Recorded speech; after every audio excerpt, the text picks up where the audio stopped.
Yeah. Rolling. Action. It's just one of those nights out. Nothing more. She's stumbling home with her girls about 4:15, trying to keep that one drunk friend off the floor.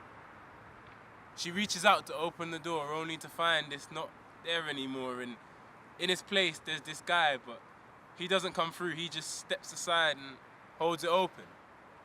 And in that brief moment, she looks into his eyes like maybe, just maybe, Chivalry is still alive.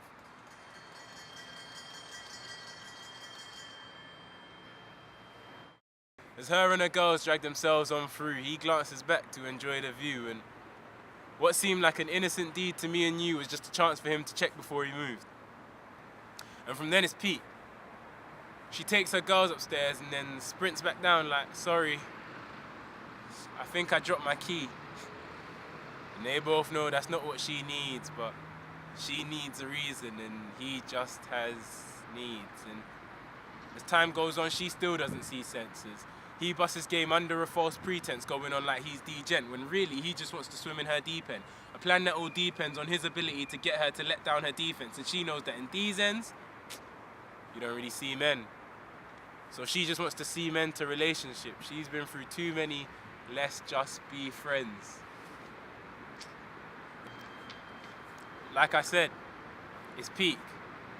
And now she's gassed herself up about his physique. I mean, he's 6'3", voice is deep, likes to bang gym, keeps his beard real neat. And some might say that the cherry on top is that his eyes are green. And one day she's like, babe, are those your real eyes? And he turns and looks into hers like, nah, but I'm real shy. And I feel like my real eyes are just another reason for me to feel like I'm not unique. Babe, you wouldn't even notice my real eyes. But those are just real eyes.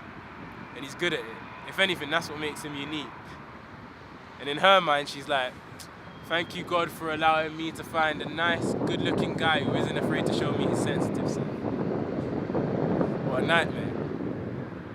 If only she could get off the ride there, but she's in too deep. I mean, she's strapped too tightly into her seat, and this roller coaster still has to climb a few more feet before that final drop at the end is complete. So now, after all the lies and the deceit just for him to secure a beat, she says she's ready, and he knows he swept her off her feet. Now it's time to lay her on her back, turn off the lights, and well, that's that. And she loves it. She's never had her hair pulled like this. She's never felt lips go there. This is more than an alright kiss. It's like he's got 10 hands the way he takes in her curves. Tonight he's feeling new parts to her, more than the daylight deserves. And he's taking her to places that she's never been. When she closes her eyes, she sees waterfalls and evergreens, and with shaking knees, she reaches a feeling she hopes won't ever leave. But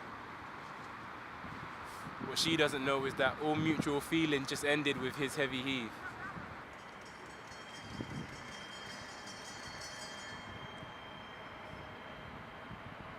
And when they're done, he's done. I mean, he's had his fun and he'll only live once, so for him it's on to the next one. She wakes up the next morning feeling a little bit sore and he's gone. I mean, she knew he might think like a man, but not even a note on the chest of drawers.